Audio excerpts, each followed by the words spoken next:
Ξεκινάμε λοιπόν με μια μικρή εικόνα που θέλω να φανταστείτε. Σκεφτείτε λοιπόν ότι το φως γύρω σας γίνεται βαθύ γαλάζιο και σταδιακά χάνεται, έχει σκοτεινιάσει. Στην επιφάνεια είναι ένα καλοκαιρινό μεσημέρι, αλλά εσείς έχετε μόλις ακουμπήσει σε εκατοντάδες μέτρα βάθος στο μαγικό βυθό της Ήμης πριν από 3.000 χρόνια. Είστε ο γυμνός δίτης με την καμπανελόπετρα, την πέτρα που τον οδήγησε γρήγορα σαν πηδάλιο στο βυθό.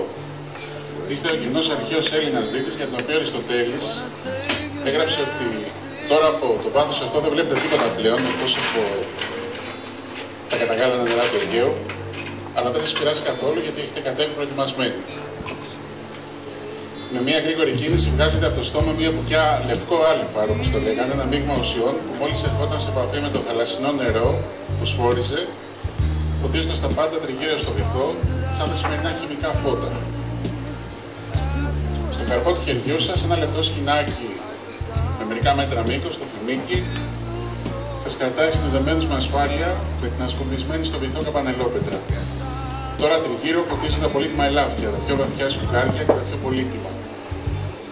Αγκαλιάζετε το πιο μεγάλο μαλακό ελάφι κοντά σας, το τραβάτε γενικά ώσπου να αποσπαστεί η μάζα του από τον βράχο και το αφήνετε να γλιστρήσει μέσα στο διχτάκι που κρέμεται μπροστά στο θώρακά σας για να το γεμίσει με τον όγκο του.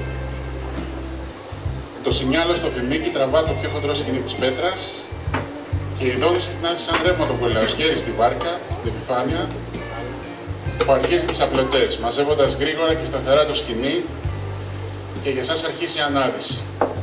Στέκεστε όρθιοι πάνω στο καμπανέλι, κρατώντας το σκηνή του στο ένα χέρι, γιατί και στο άλλο κάτω από τη μασχάλη έχετε ένα άλλο μυστικό των εκατοντάδων μέτρων της βαθιάς κατάδυσης στην αρχαιότητα.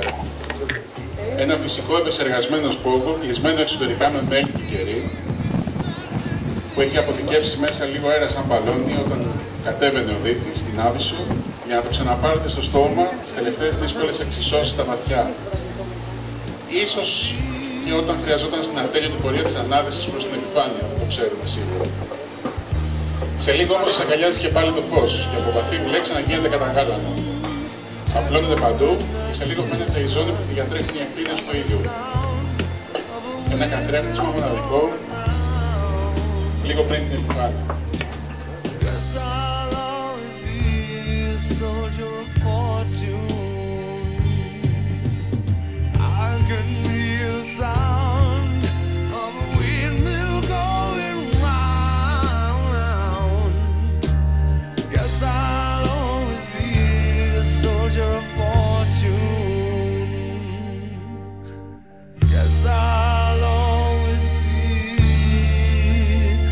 Soldier of